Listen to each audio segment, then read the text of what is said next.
Awesome. Thanks for tuning in on Facebook Live for Investment Insight, and happy Valentine's Day to everybody. Thanks for coming in today, guys. Thanks for coming in on a should be a pretty day. I mean, it seems like we're going to get a little break from this winter, then it's going to come back. So a couple little fun facts. Love looks not with the eyes, but with the mind, and therefore is winged Cupid painted blind, by William Shakespeare. I thought it was pretty good.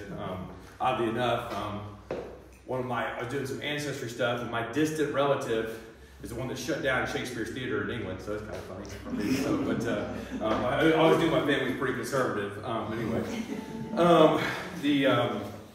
the stock market is a device to transfer money from the impatient to the patient. Warren Buffett. That really is true when you think about the last year or so. Is people that are impatient, that think markets won't come back, tend to lose money. Far more money has been lost by investors trying to anticipate corrections than lost in the corrections themselves.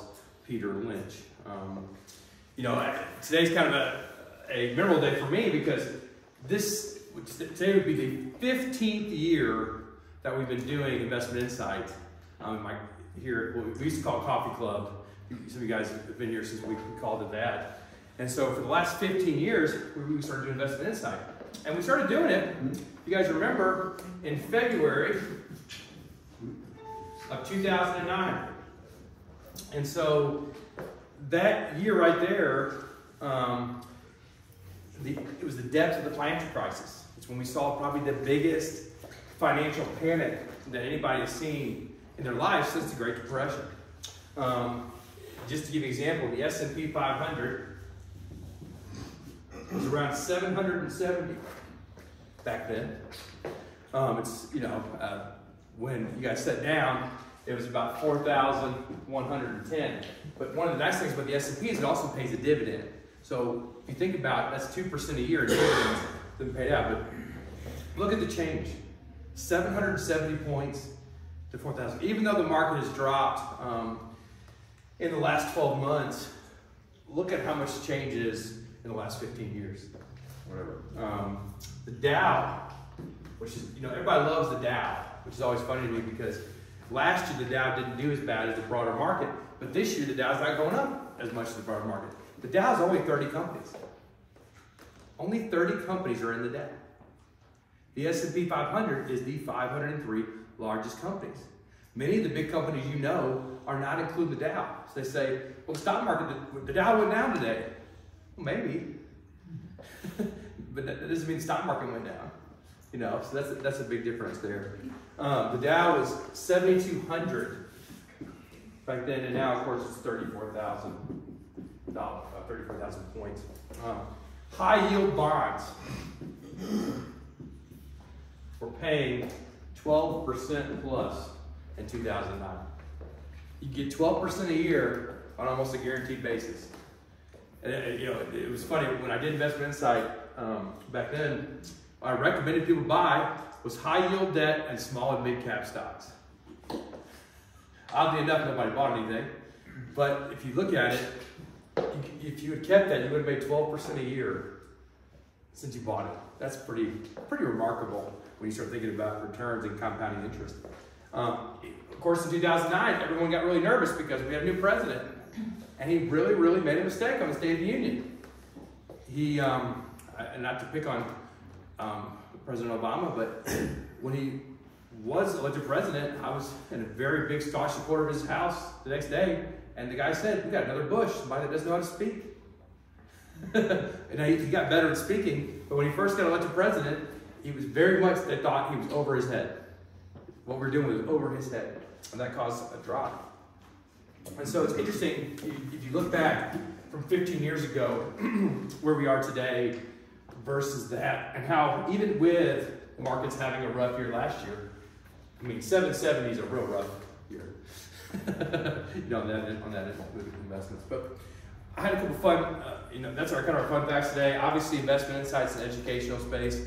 We do our best to provide accurate information. Please seek out competent legal, tax, and financial advice to your unique situation before you make decisions. There's my disclaimer. the attorneys. But what I had today to talk about was a couple of tax things that you don't want to forget on your tax return this year if you did some of these things. Also talk about what the market update is, and then the Secure Act 2.0. We talked about this last month, but there were 90 changes to IRAs the day before Christmas. Did you guys hear what I said? 90. Even right now, I don't even know them all, and nobody else does either. Even right now, no one really knows the impact of some of these changes. So we're talking a little bit about that. And then, but I want to start off with a couple things. If you guys are aware or not aware, when you turn 70 and a half, right? This is the old RMD age. Right, so for many years, at 70 and a half, you're required to pull money out of an IRA. And why they pick the half? Who knows, right? You know, I mean, and you're going to see with the Secure Act 2.0, there's a lot of things in there that don't make a lot of sense as well. But they kept this rule for a loophole. The loophole is, right now, anybody know what the standard deduction is?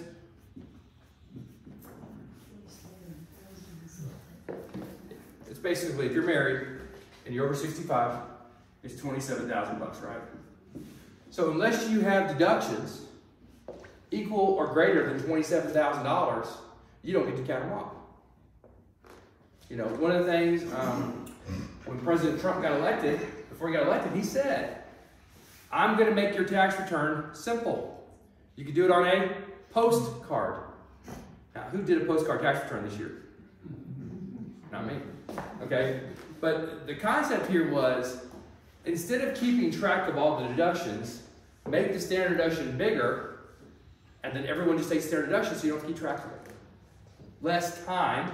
Time is money, so the less time you spend working on your taxes, the more money you should theoretically have. Okay, so one of the loopholes people do is, originally, if you gave money out of an IRA, and you were 7.5 years old, to charity, it is not considered income. Now, is that a deduction? No. It is not considered income. So, give you an example. If you had $100,000 you pulled out of your IRA, and you're over 7.5, and you give $25,000 to charity, how much income do you have out of your IRA? $75,000. Right? But you don't, without a deduction, because if you had a $25,000 deduction, could you write it off? No. The standard deduction is $27,000. So when you do a tax return, the way you notify this is your 1040, right? The 1040 has this line, 4A and 4B. 4A is how much money, IRA distributions, how much money came out of your IRA. 4B is how much money is taxable. Right? Now, a lot of people ask me the question, why does TD Ameritrade on their 1099s not report you gave money to charity? Do I want to know why? Do you want TD Ameritrade telling you where you can give your money? Because that's what happens, right? If we have to go through, and TD Ameritrade has to approve your charity, it's going to have to be on the what? The approved list. If you guys are familiar with something, there's something called the Donor Advised Fund.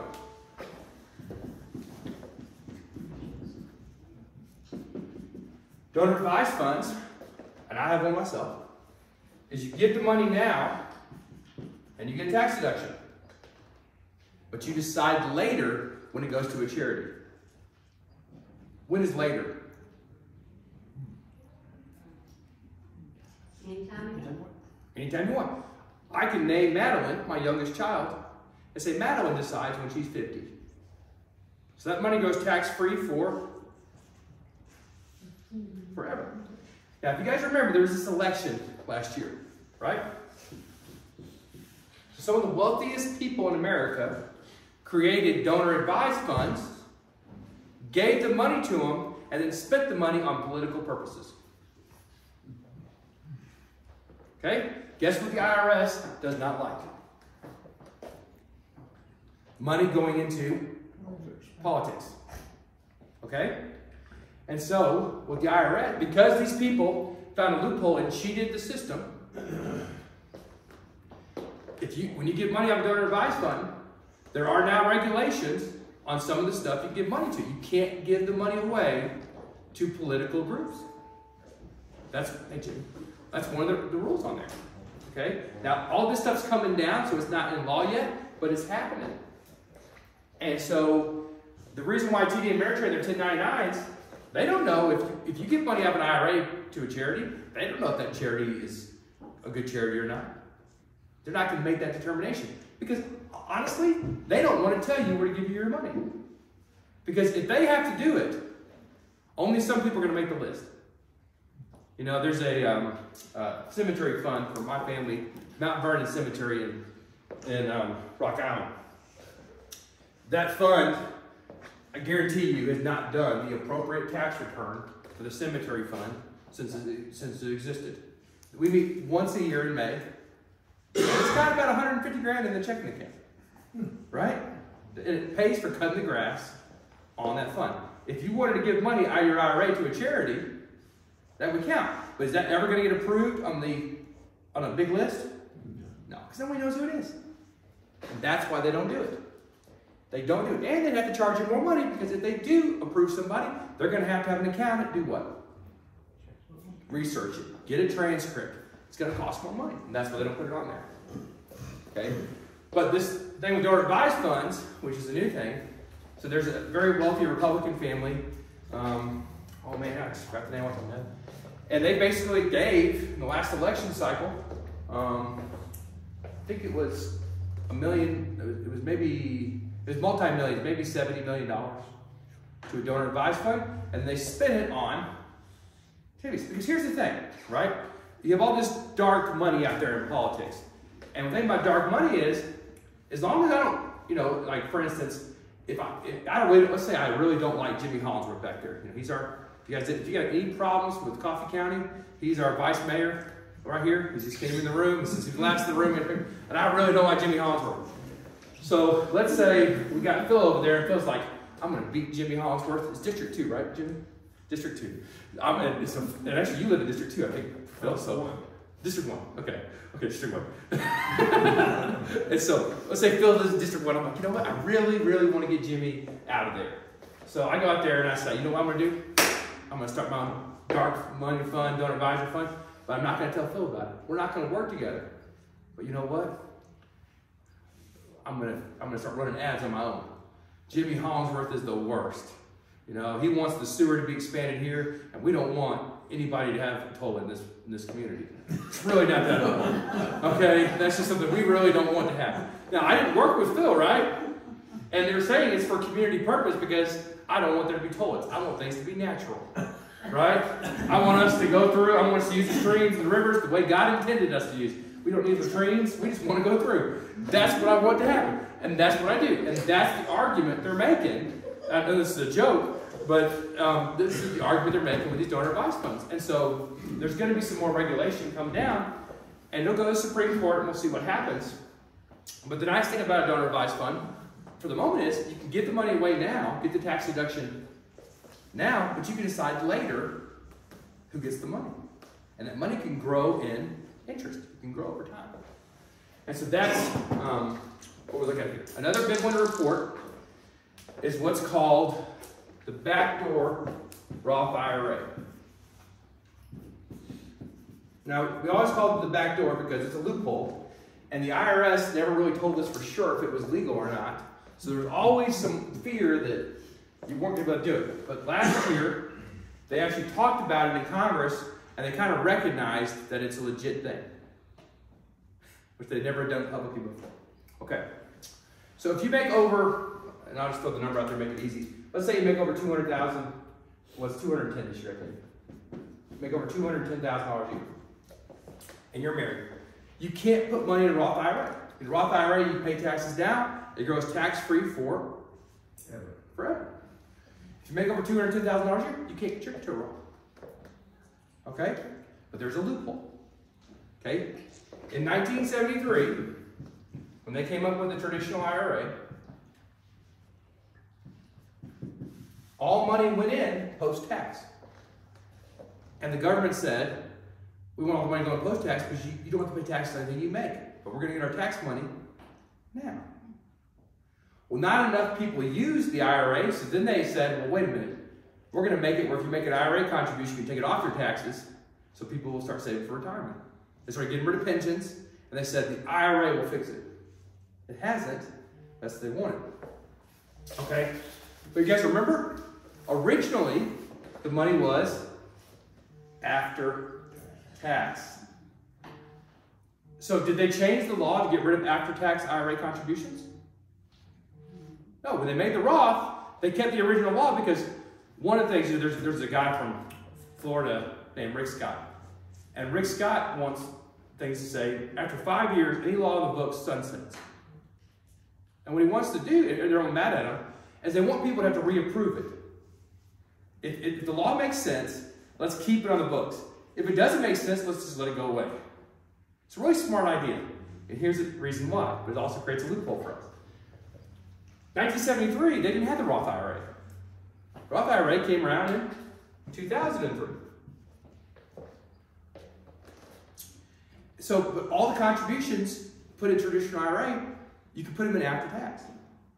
But there's no income limit on Roth conversions. There's just an income limit on contributions.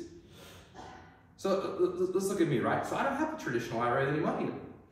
So when I fund my IRA, I put it in after taxes through the back door. I then convert it to a Roth, and voila, I've made a contribution to my Roth IRA. I'm not subject to any income limit. And that's how you do it. Okay? But however, if you do that, you got to do this form. Form 8606. It shows you that you're telling the IRS, I put money in after tax. I didn't put it in pre-tax, I put it in after tax. By the way, who has to tell your accountant to do that for you? You do. Because guess what TD Ameritrade will not do? They don't know if your IRA money was pre-tax or post-tax. That's up to you to decide. Because when they wrote the law, they didn't separate them out. They said IRA contributions, not a special backdoor traditional IRA. They just said all IRAs, you decide. That's the IRS's fault, right? They should have made them separate. But you got to do this form. If you don't do this form, 8606.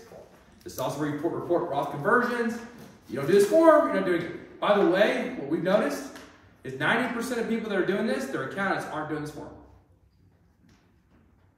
This charitable stuff, their accountants are missing the form. The only reason why I'm bringing it up is I told you guys originally with this disclaimer, I'm not an accountant. However, your accountant needs to know if you are doing a backdoor Roth, if you're giving money to charity, they need to know you're doing it out of your IRA. And you may need to explain it to them. Obviously, they can call me and I'll explain it to them. But you may need to explain to them where it is in the form. I'll harass your Dean years ago was asking about the form. His accountant didn't know how to do it, and we had to go look it up. That's how I figured it out. Because Dean was like, well, how do I show this? And I'm like, that's a good question, Dean. I don't really know. So we had to go with the IRS, and we had to talk to the IRS, and that's how they said they show it. That's the only reason why. And I'm not an accountant. I'm not telling you to do taxes. I don't want to do anybody's taxes. But these are two things that are on here. Don't worry, Jimmy. We're not starting a donor advice fund. You should be okay.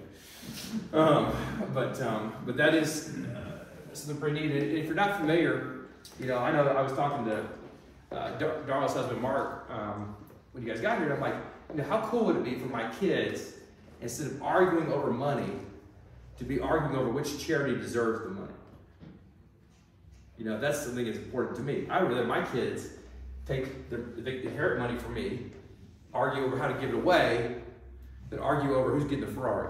I don't have a Ferrari, I'm just kidding, but who's buying one? But at the end of the day, that's what I would just encourage you to do. And to bring in something that obviously it's your call, everybody has their own choices. But a lot of people talk about Jewish tradition of tithing.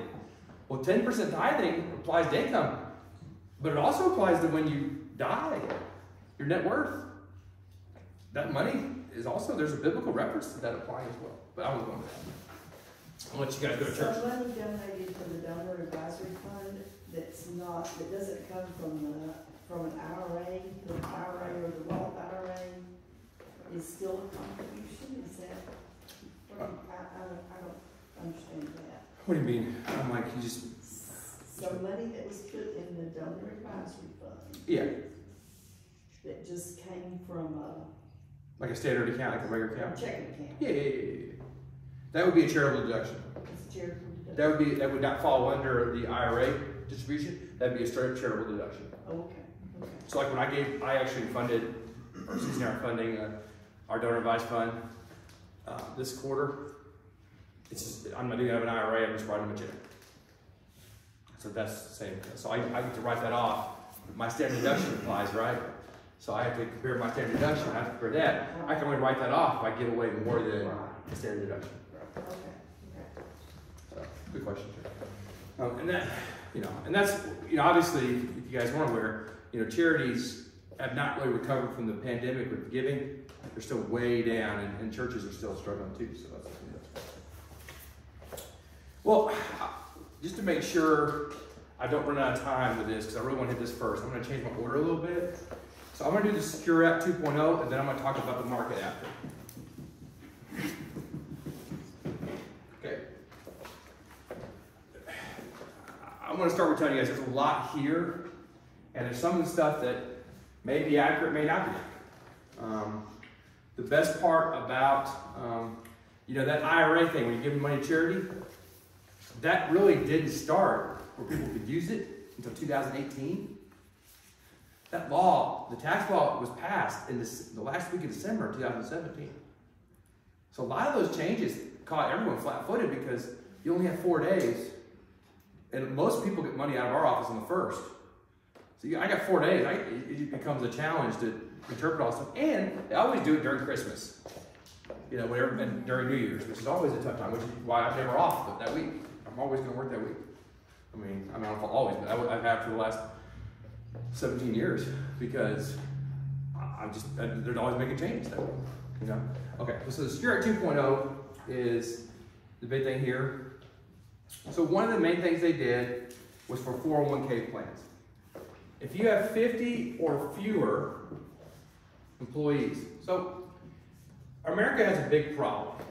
The big problem America has is people aren't saving enough money for retirement. People aren't putting money back for a rainy day. The average 60-year-old has like 150 grand in retirement. That is woefully inaccurate to replace the income they need. It's not enough money. They need more money. I've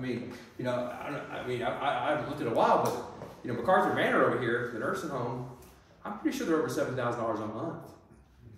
$7,000 a month. So that's, you need some money if you want to pay for this stuff.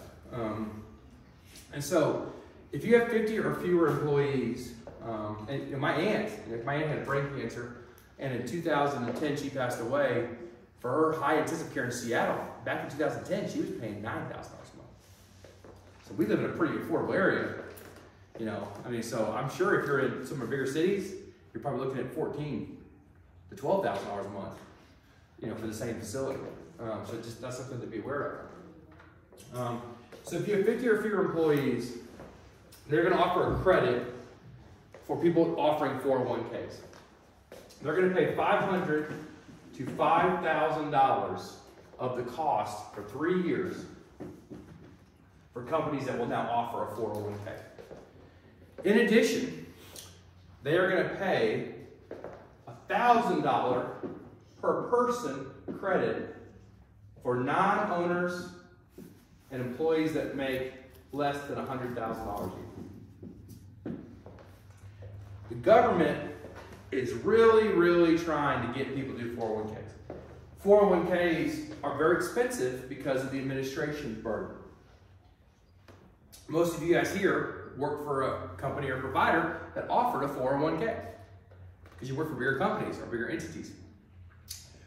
Every time I deposit money into an account for one of my employees in their 401k, I have to have an accountant look at every transaction because they want to make sure I'm giving them all the money they're supposed to get. And they want to make sure I'm not giving more money to myself. That's expensive because you have to have somebody an accountant, go out and look at every statement for every employee that works at this office. So that costs a lot of money. It costs about $3,000 a year just in straight fees for that. And we have a good deal, right? And so what the government is doing is they're now offering a credit of $500 per employee for new plans that do it. So if you have 10 employees and it costs $3,000, they're going to pay $5,000 of it. Now, of course, if you already have one going, they're not going to do anything. They're only doing ones for new plans. But here's the worst part. If you contributed to a simple or a SEP already this year, you can't do a 401k. And they passed it the last week of the year. So how many people are going to take advantage of this first year? Probably not very many. Now next year, you'll start seeing a bigger thing. Okay. That is the first credit there. Now here are a bunch of different rules. Now here's some rules on it. Any 401k that starts after 2025, the employee is going to be required to put 3% of their paycheck into the 401k, unless the employee opts out. Now, this is going to escalate, going up plus 1% a year to 10% or 15% per employee. So basically what they're going to do is they're going to make an employee put money in their 401k. They're not going to make it optional unless they really opt out. Now, this is a really smart plan because most people, including myself, is we live on whatever is in our checking account. If you don't have the money, somehow you what? You don't do it. And so by making employees put money in retirement accounts, which is, the original thing was called a pension. When you worked at a job, you got a pension, guess what they made you do? They made you put all your money in your pension. You didn't get a choice. And now they're starting to bring that in on 401ks. They're going to make you put money away. Now, one of the weird provisions, and this is really important because they're focusing more on psychology than on necessarily people won't do what's in their best interest. I mean, it's kind of like, it goes back to the marshmallow test. Pavlov's marshmallow test. You put a marshmallow in front of, I think it was an 8 or 9-year-old. You say, wait 10 minutes, I'll give you 2. Most people are gonna what? Eat the first marshmallow. They can't wait 10 minutes. Okay? And so most people are incapable of saving money. Just look at the lottery, right? How many lottery winners become billionaires? You see any of them making money? I don't like personally the way Donald Trump talks to people, and a lot of people make fun of his wealth. But the thing is, he inherited a bunch of money, but he didn't lose it all. I see a lot of people inherit money and they lose it all. I'm not saying about his politics. I'm just saying, he wasn't that rich. I'm come on. You have to know how to use what God's given you. And so that's what they're focusing on here. So this is an important change. A couple other things in there. This is the weird one. Anybody that makes more than $145,000 a year, there's a special catch-up contribution. But it has to be in a Roth account. Now, this sounds good, right? We don't want rich people not paying taxes. Okay? But right now, does the accounting firm that does my audit, do they know how much money my employees are making? They don't know till the end of the year. If Amy's here, she does a really good job, and she gets some bonus at the end of the year, they're going to have to do what? Move all that stuff around. We had a customer that made a Roth contribution, and they made too much money. So we had to back it out. You know what I have to do to back out a contribution? I have to tell you how much each contribution made in a year. And then we have to calculate it all, and then we have to figure out how much money to pull out, and the penalties and taxes and interest. It takes at least 3 or 4 hours of work to move out $5,000 or $6,000. So you're telling me 401k companies are going to eat that money? It's going to cost more money to do 401ks now, right?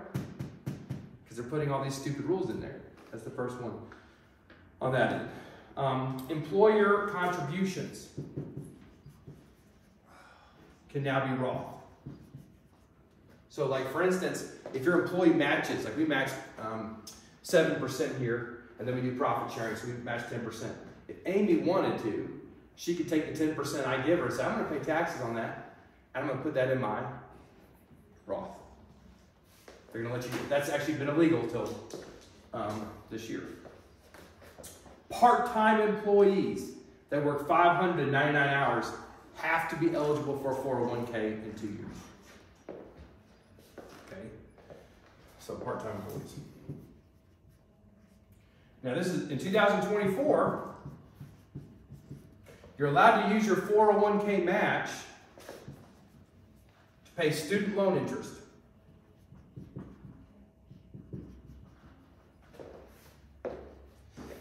So, you know, I mean, it's straight up dumb.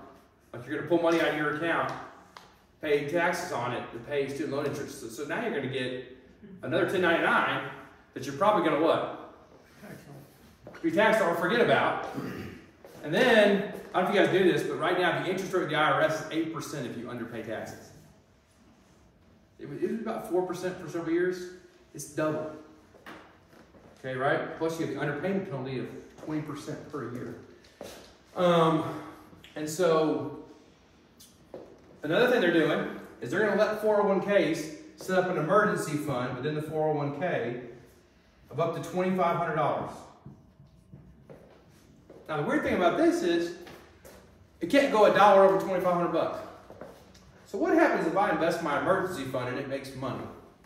Am I supposed to get it cashed out? Does it go into another account? I don't know. Maybe roll something else. That's a good question, Roy.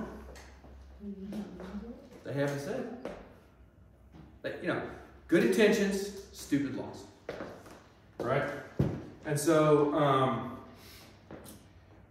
$2,500, it has to go in, but now they're going to, what me as an employer, to offer a 401k,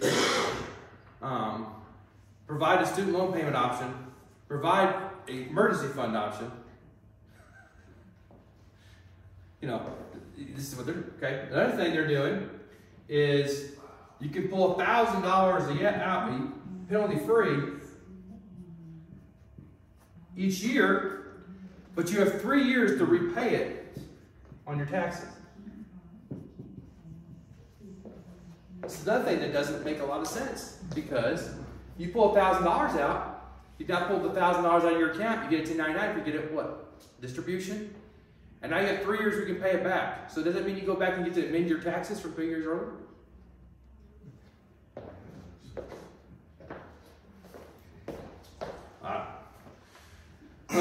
And here's what's a cool one. Now I'm going to take advantage of this.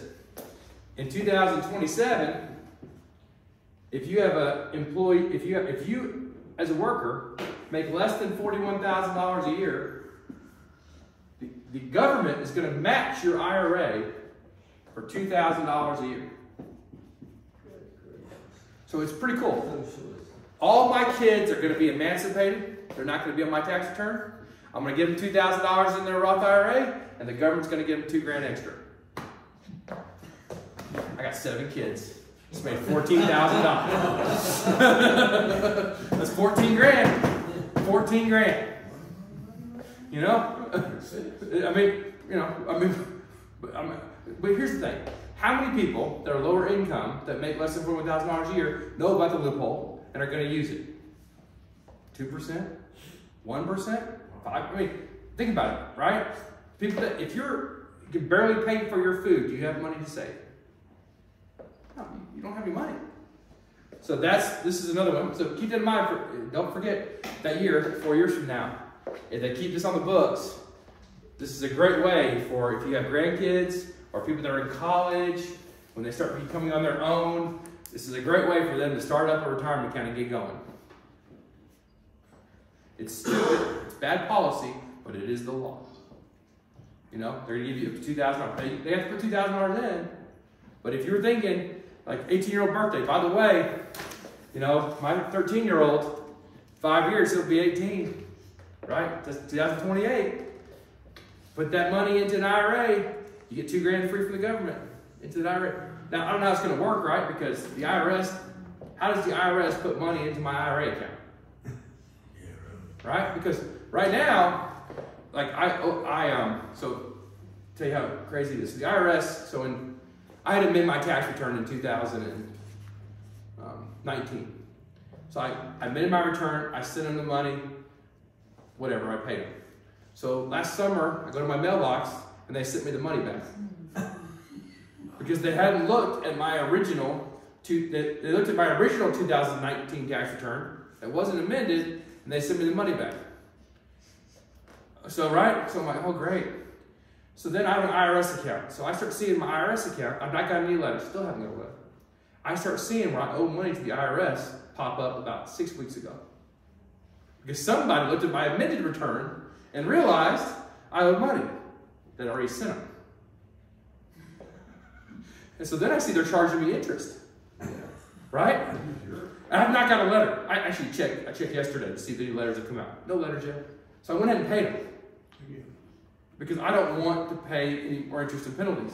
And they're so inept, I don't trust them to figure it out right. So I don't want to get audited, so I just paid them. Right?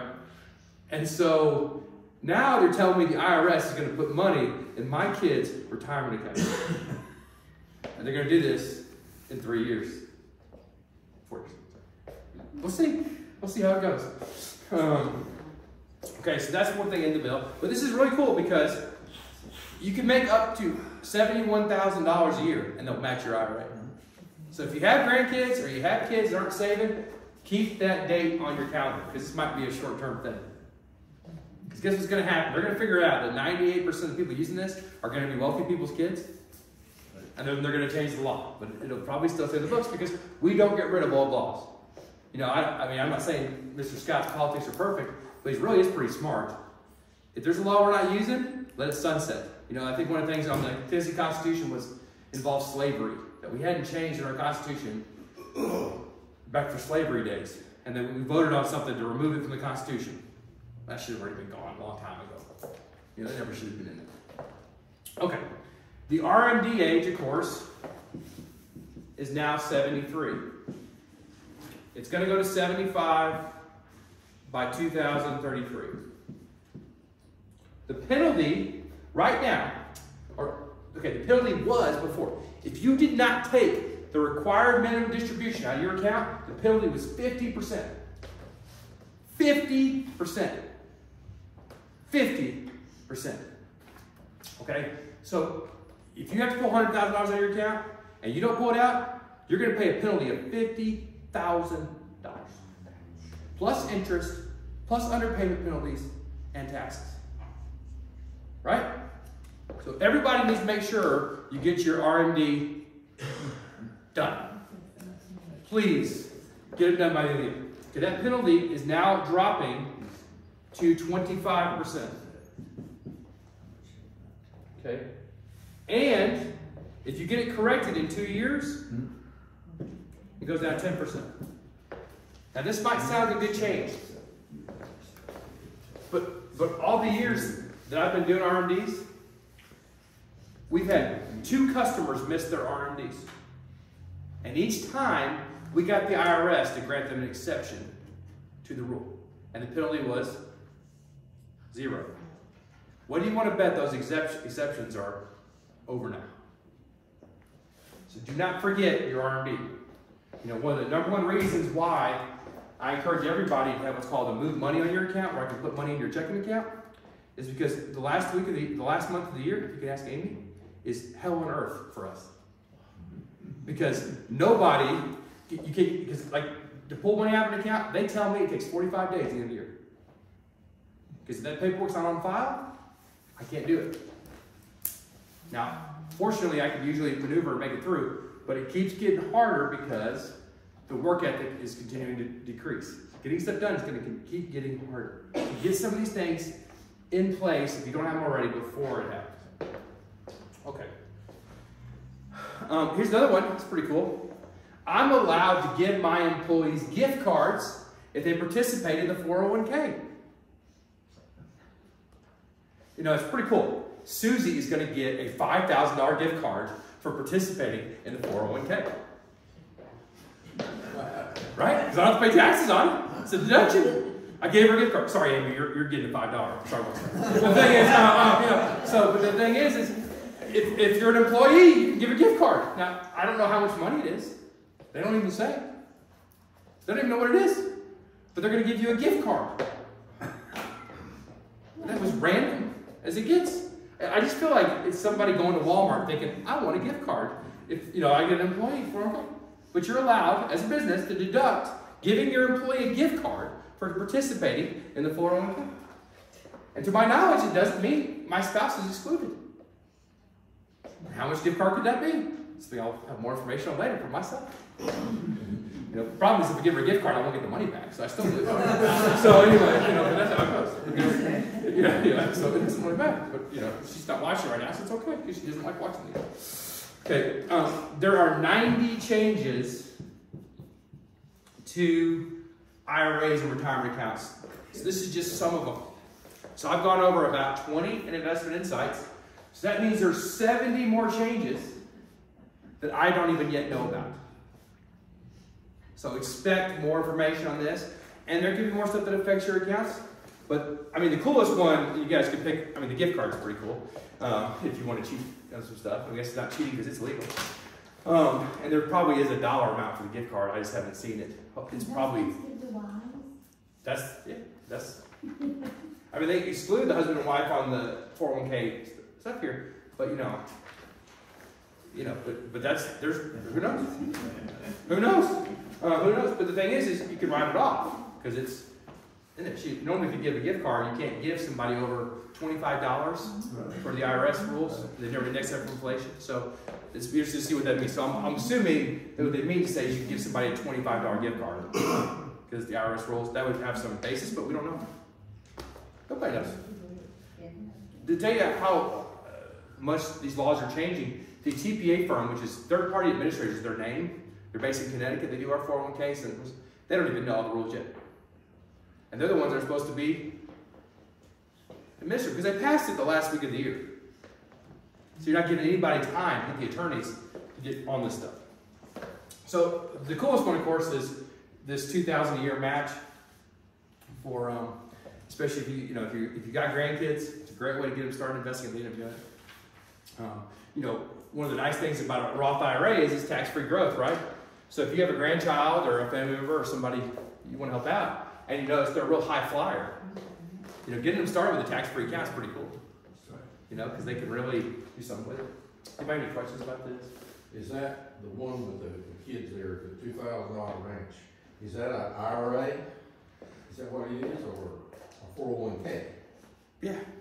Yeah. It's all. So it's supposed to be just IRA, not 401k, but it'd be IRA, Roth IRA. And that law goes into effect 27. So I'm really speaking out of my hat because we don't really know. Okay. But because the thing is, the dynamics of them matching money is like the IRS doesn't have access to your account. So if you have an IRA with me, how do they put it in there? But then if they write you a check, do they write you a check with TD Ameritrade on it, FBO, Roy Babb? Yeah. Because that's how an IRA check is written to me, is it's written TD Ameritrade, it's got you as for the benefit of. So does the IRS send me a bunch of checks in the mail? If I come in the mail and I've got, 50 checks, for $2,000? And it's even if you can get the mail now, right? Because the mail struggles. Or Steve over there, it's all his fault. Read this with Lois Lerner's back in IRS. Is she really? It looks like a good loophole if you have grandkids, great-grandkids that are going to be college age in 2007, but 2027. You know who's paying for it? Oh, we are. Well, hey, the issue really goes back to the conversation of, the government comes in and they say, we want people to do 401ks, right? So they give them a little bit of money. But then they add the regulations. And I go, how did that gift card hurt anybody? It's because me as an employer, I got to keep track of it. So I just say, I'm not doing a 401k. I'll pay Amy 50 cents more an hour, and I won't deal with it. Because most employees don't care. They don't save any money. They just look at how much they get paid. I mean, we offer a lot of benefits because I think they need benefits. To me, benefits are worth more than money. Because I have health insurance for my kids. I have retirement accounts for me and my family.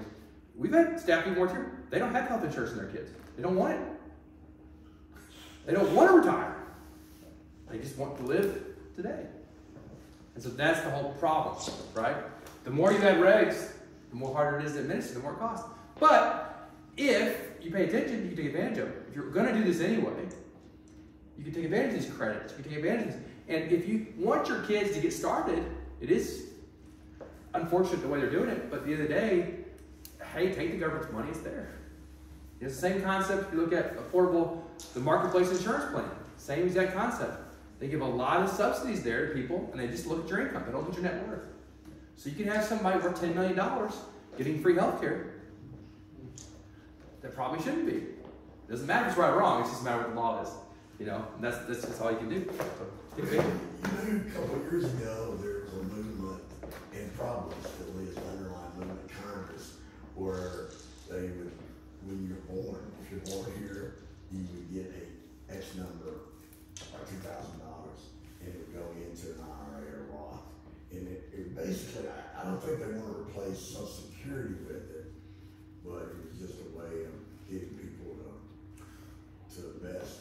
Well, that's, President Bush, President Obama, President Biden, all three of them, I don't know if Trump did any of this stuff, but all three of those presidents wanted to have some kind of option for people to get started with investments because, if you work here, you've got retirement benefits, but if you work construction somewhere, you don't have those benefits.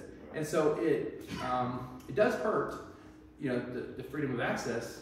Obama proposed a $15,000 Roth IRA that you could fund and they would do stuff. It never got through Congress, but in his proposal, we did it, if you watch it, well, there's no videos back then because we weren't videotaping them, but he did his thing to address, I think it was 2016? Yeah, maybe it was then. And he proposed you could be able to put 15 grand in a Roth IRA a year.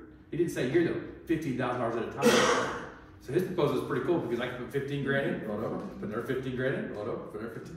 And so it never got through Congress. But the big issue is people, and you should talk to your grandkids and members, they're not saving enough money for retirement. They're not planning. And so if you don't save money, you're never going to have anything. But Social Security is a great example. Social Security, I've been paying Social Security since I was 12 years old. If you look at my Social Security statement, when I was cutting grass, I was paying Social Security taxes. Well, they're making me pay that money. I would have much rather that money go into a retirement account for me. That's me. That's that. But there's more changes on this stuff. I know I should know when it goes to 74 for the RMD, but I don't even know, I've not been able to find the year yet. But I will find that, and I'll find when it goes to 75. But right now it's 73 for RMDs, to the rules. If you get caught in the middle, so if you were 72 last year,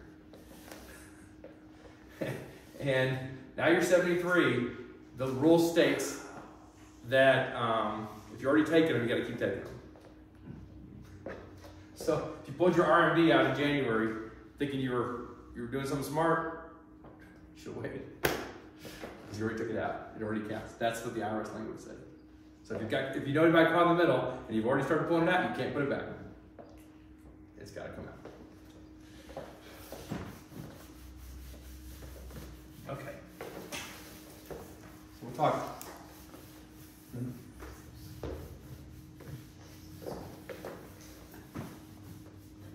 Okay, so we'll talk a little bit about where the market is, what's going on with the Fed. I got about 10 minutes left. So when we look at the S&P 500,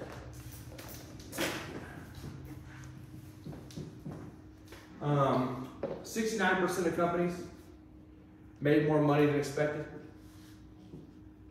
and 63% of companies so far only I didn't write this on here. Only 70% of companies have reported so far, but 63% had more revenue than expected. The profit of S&P companies have declined about 4.9%. So U.S. companies are making about 5% less money in the fourth quarter of last year than they did the year before that.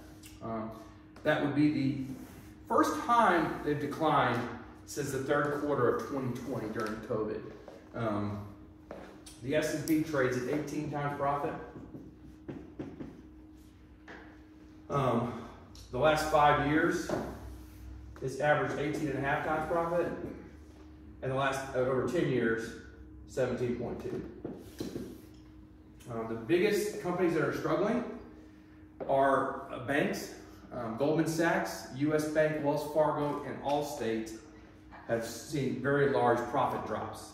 Bank stocks dropped 13.9% in earnings, and a lot of that is connected to interest rates, how fast they've moved up. Think about an example, right? So if you buy a CD with me right now for yesterday, a 3-month CD, maybe it was paying, a 1-month CD was paying 4.4% for a 1-month CD.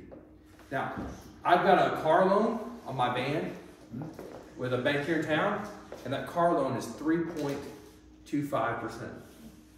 That's a 3-year loan.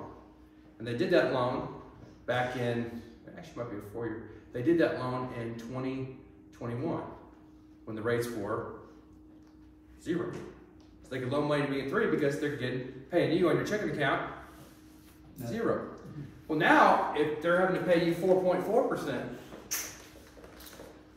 see, a lot of local bankers are pretty mad at me right now because we've been selling CDs to people at higher rates than their loans are, and they're losing the loans, so they're having to what? They're having to do what? Raise their rates. They're having to raise their rates. They're having to compete. Okay? And so, the problem for banks is the Fed has risen rates so quickly, they haven't had time to adjust, catch up with it. So I'll give you one example. So there's a local bank here in town I was talking to, and 2 years ago, if you want to do a loan, they would charge you a 1% fee for doing the loan on a house, and they would charge you, the interest rate would be 2.25% for 30 years. Okay? Now, the interest rate is 7%, and they charge a 2% fee for doing the loan. That really affects how quickly homes are going to sell, right? And so that's why you're seeing the bank stocks go down a little bit. Some banks are doing great. JP Morgan Chase, they're doing really well. Some of the other larger banks, but these banks in particular are doing poorly. Healthcare is seeing the largest increase in revenue. Their revenue is up 4.6%, and they're going up. And a lot of that's because the government is still funding healthcare very heavily. I mean, the government is everybody's like, we don't have national health insurance in America. Yes, we do. There's something called Medicare, and Medicaid, and the marketplace. I mean, the only people not covered under a government insurance plan is this small group of people that's still working. You know, and so they're still getting paid. Analysts expect no growth in profits until the third and fourth quarter of this year. And they expect revenue will freeze next quarter. So what we're seeing this year, of course, is these companies aren't doing as well. So what are they doing now that their profits are starting to drop? Reducing employment. They're reducing employees. You know, the greatest example is Facebook. You know, Facebook last year wasn't doing well. So they laid off a huge amount of their workforce. And guess what happened to their stock? It's up 40% year to date. Because whenever you start seeing your business's profits go down, what do you start doing? You know, Disney. What did Disney announce? Their stock went down. They fired their CEO. You remember I said this actually 3 months ago. Like, you wait and see the Disney CEO is going to get fired. He will be fired. If you guys were here, watch back the video. I said he will be fired. What happened? He was fired, and he just didn't see it coming. He's like, I was so blindsided. The stock went from $200 to $100. It's not hard to be blind. I mean, he's going to get fired. And then what's the first thing that Bob Iger announced? Well, you're going to get free pictures when you go to the theme park. Pretty cool. You're reducing the prices? Oh, no. You just get free pictures. I'm going there next month for spring break with my kids. and we're actually moving our investment insight to the next Tuesday after. I'll talk about that later. But we get free pictures. You know, and so then they fired a bunch of staff, and then they have this thing called Disney Plus, which you might have. Well, they're basically firing and reducing the cost of that. Because now that COVID's over, well, basically, people are going out and loving experiences. You know, they're loving those things. And so that's what's always interesting to me is when you look at what we're going on with the economy right now, and let's find our next thing before we go out of time, is there is no recession yet. And we've been talking about recession now for 12 months, 13 months. And at the end of the day, when Disney World can still charge as much money as they do for tickets, there's no recession. I mean, I was there. My dad sold IT stuff. So after 9/11, when they closed Wall Street, you know why they closed down the stock exchange? The backup computers were next door to the World Trade Center. So the reason why they closed Wall Street for a week is the IT guys couldn't get in to turn the computers on. So President Bush passed the law. He said, all of your primary computer systems, your backup's got to be 300 miles away from your primary. And then the city of Charlotte, North Carolina was born. Because it's so close to New York City, right? That they said, so what did somebody do in a map? Where's 300 miles from New York? How can I get there in 45 minutes in a flight? Charlotte, North Carolina. And so my dad sold all the computers. So he didn't go through a recession, right? Because guess what? Every company had to double up their computer system. So we got to go to Disney World that Christmas. And there was no one there. They were down 75% in attendance. One of the best trips ever. Everybody's there, I can enjoy everything, it's peaceful, no lines, pretty fun. That's what a recession feels like. You know, when COVID hit, you know, just in another way, if you want to look at it, is go into a restaurant. When you guys leave here, go out to eat. Let me know if the restaurants are full. They are. Go on the interstate. You know, when I started doing Investment Insight, I could drive from here to Nashville in 50 minutes and never hit my brakes. If you could do it today, you're driving 30 miles an hour, you know, or something. You know, it's impossible. They're going to get arrested. So that's really when we look at the next thing that happened, and why the markets move like today. Inflation came in just a tick higher than expected today on inflation, and so the big thing we've had a big rally start the year, and then we had the unemployment report, and the unemployment report showed that in January, 513,000 new jobs were added into the United States. Now, when 200,000 jobs is kind of normal. 500,000 jobs is an economic expansion. That's saying the economy is growing quickly. That's not saying the economy is contracting. When companies are hiring 513,000 people that they didn't have last week, or 4 weeks ago, that tells you they're what? They're growing. And let me tell you how strong it was. 128,000 jobs in leisure and hospitality, hotels. 99,000 jobs in food and drinking places, restaurants and bars. 82,000 jobs in professional business services. The federal government hired 74,000 more people. Healthcare hired 58,000 people. Professional scientific and technology services, 41,000. Manufacturing. One of the first places that cuts jobs is manufacturing. Hired 33,000 more people. Transportation, truck drivers, taxi guys, 23,000 more jobs. Construction, 25,000. Generally speaking, what that report showed is everybody in every industry is hiring people. You know, we were talking to, I think I was talking to Phil back here. You know, a lot of people have left Nissan and they're going to Huntsville. You know, the place in Huntsville where they make all the rockets, it's doubling. Remember when the space shuttle was being decommissioned? What happened to Huntsville? It crashed. Well, now everybody's going to Mars, and they're still building the rockets in the same place, right? You know, so that's the whole thing right there in Huntsville.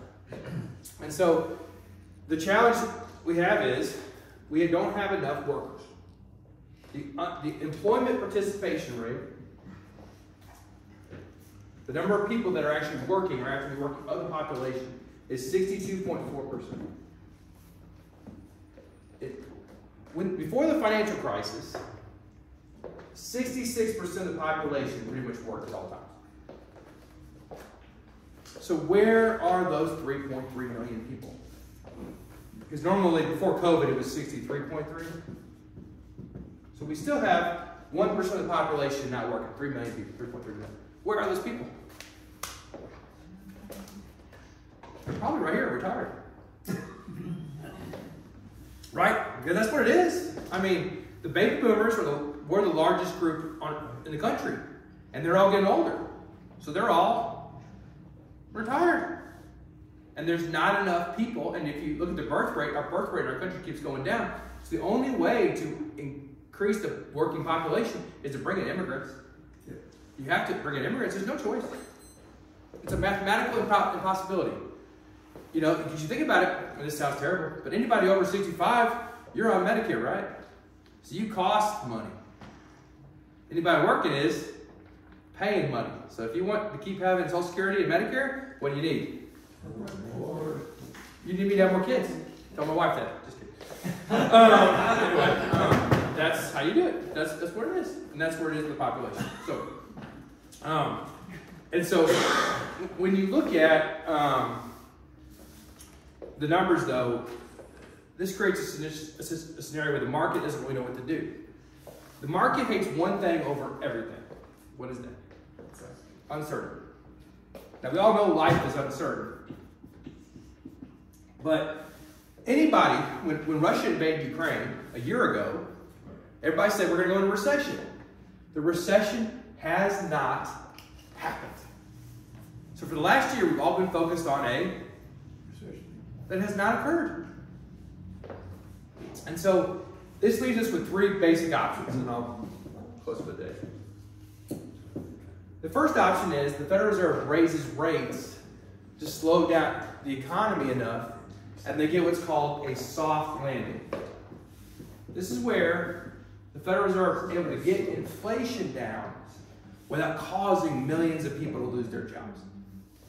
That's the ideal scenario. That's what we all want. We want inflation to slow down, but we don't want a lot of people getting hurt. Right? The second option is basically a hard landing.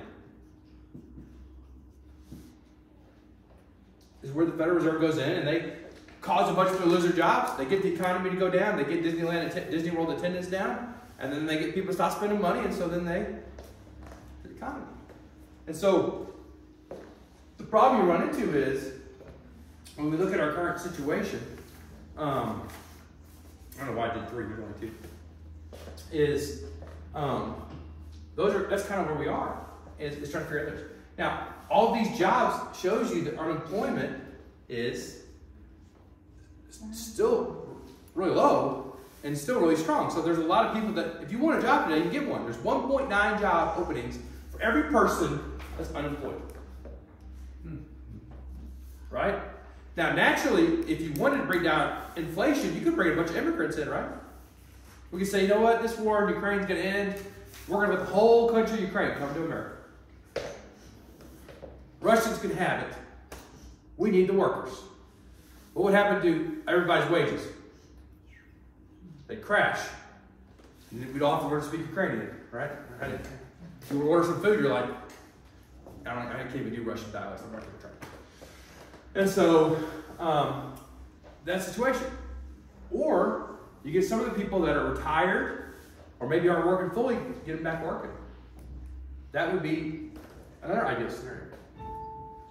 The hard landing is where it hurts. This is where the market is struggling because the Federal Reserve has been saying they're going to raise rates to about 5.1%.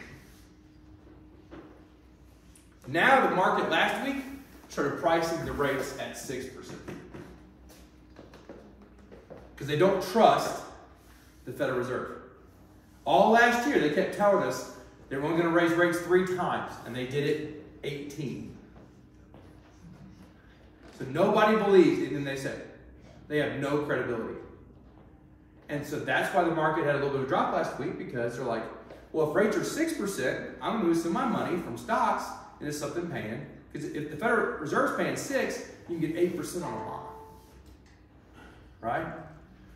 But like this morning, when you guys were walking in, the inflation report showed inflation was cooling down, but not, it was like just a small fraction, not as fast as they wanted to be.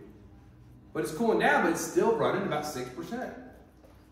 It's not running at 8 or 9, it's running at 6. Well, how do you get it from 6 to 2? It's a hard situation. And so that's kind of where we find ourselves in this quagmire. Companies are still making money. They're still doing well. They're still hiring people. You know, look, restaurants are the first ones to go out of business, right? Restaurants make no money.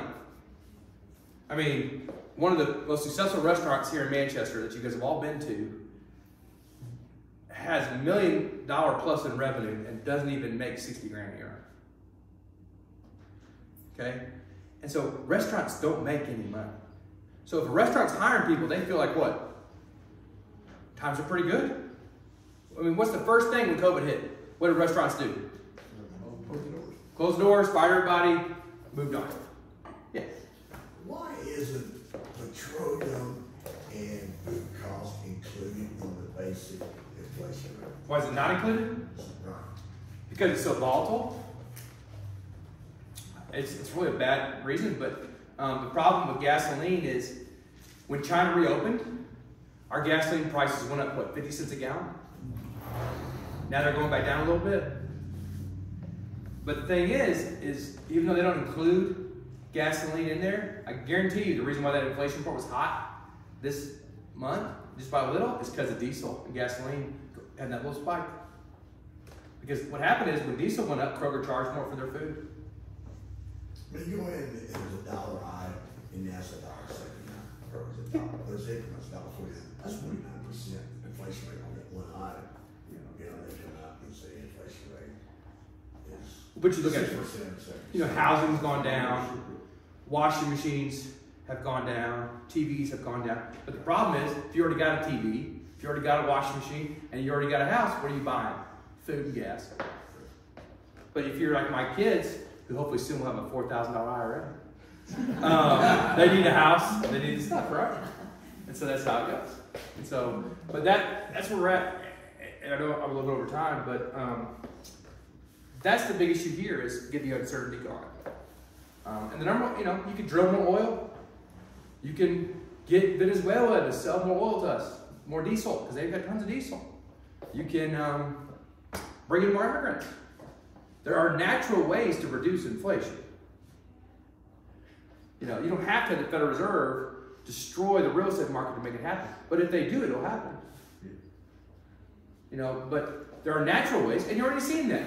Many people are immigrating here. Why? For a better life. Nobody immigrates to China. Nobody says, they have no immigration. They have people keeping people in. Nobody says right now, I don't want to go to Russia. Ask how many, find a 25-year-old man and say, hey, do you want to go to Russia? You look about ready for war age. They're all leaving, right? But, people immigrate here. But that's kind of where we are, guys. Sorry, I'm a little ready to finish all that. If you appreciate it. Thanks for tuning in on Facebook Live and on YouTube.